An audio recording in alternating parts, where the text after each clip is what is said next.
Hey everyone, welcome back to the Mark Loeffler Experience. Well, today we're going to talk about why it's tough being a landlord in the great province of Ontario.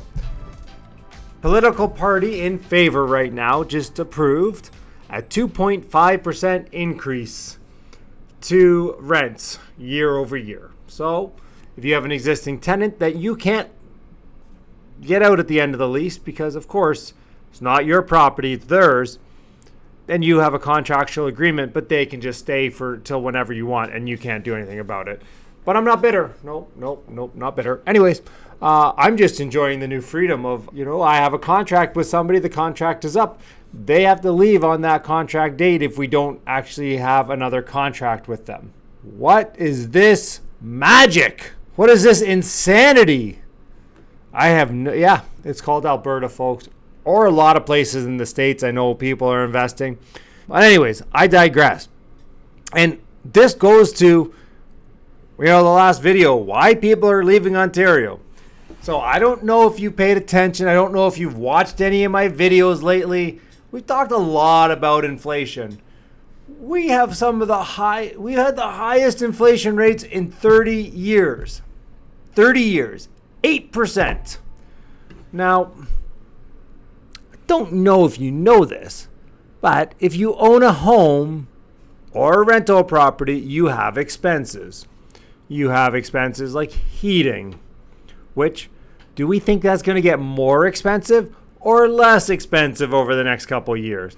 Obviously, you're paying hydro, you're paying maintenance. I don't know if you've hired an electrician or a plumber or anybody who drives a vehicle, but their prices are going up. They have to. They can't afford to be in business. They can't afford to drive to the job if they can't increase their prices. And nobody's telling them you can only increase your prices 2.5%. So we're paying all this. Let's not even talk about property taxes because, the city, God love them, all of them. First off, they're not the best financial managers. Just putting that out there. Second off, we have 8% inflation. Of course their costs are going up. They have vehicles. They have staff. They have all this stuff. Property taxes are going up more than 2.5%. So based on Ontario Consumer Price Index, this is a mathematical equation that, in my opinion, I don't understand why we don't follow this. Because at least that's, hey, here's a mathematical equation. This is the number it spits out.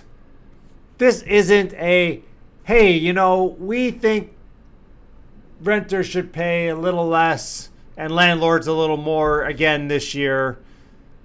Every time, political move. So they had recommended that the guideline increase would be 5.3%. I mean, I even think that would have been low. Obviously, that would have been low, right? Like we're running 8%, 9%, almost 9% inflation. We're at 40-year highs for inflation. We haven't seen this since the 80s. And I mean, they were increasing rent 10% year over year then. I mean, and there was like a lot of economists thinking that it was going to actually be closer to 6%.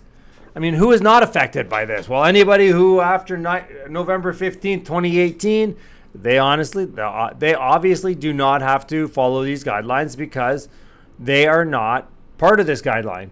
And yeah, I mean, my favorite part is, and I don't want to make this political, but when they just come out and say stupid stuff, like just stupid stuff. I'm not going to mention any parties, but they might wear orange a lot. The statement was, it's got to stop. We need a premier focus on making affordable housing, not a premier making more money, taking more money away from people. Why, oh why? Can we just not have some politicians who understand simple economics? I don't understand how they don't get how to fix this. This boggles my mind, everybody. It just boggles it. So, again, we can increase 2.5%. And, they do talk about the NDP. And will they ever form government? I sure hope not. I don't think it's ever a possibility. They are just too too far left for it ever to happen.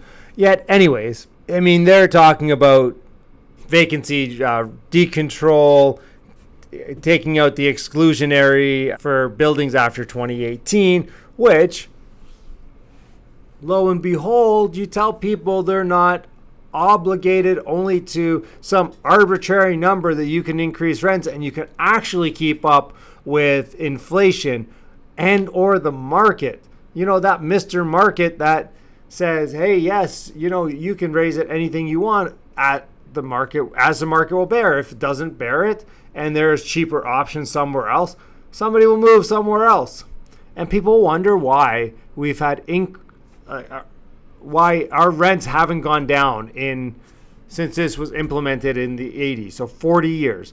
Our rent in Ontario has never gone down year over year. It's always increased. Where you see places like Alberta, well, heck, they back in 2014, they had a 20% rent decrease.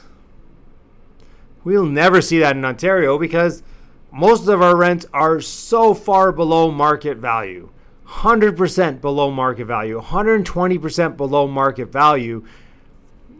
How are we ever going to see a rental decrease in the province? Even during COVID, sure, stuff wasn't renting, but we still saw year over year rental increases because if somebody did move out of a property that had been there for a long time, you could still rent that property for 100, 150% more, and you're still maybe giving them a discount to the market. So, I mean, here's the real cusp of the issue here. The real cusp of the issue here, this is all politically motivated. Why don't we take this out of the hands of the politicians? Why don't we give this to the Ontario Consumer Price Index people? We're not going to talk about inflation being at 40-year highs. Well, guys, that's the end of my rant today. Hope you guys enjoyed it. I hope everyone has a great Canada Day long weekend. Go blow up a small part of Canada to show that you appreciate it. And our next meetup is July 18th. We'd love to see you there. Have a great weekend, everyone. Thank you.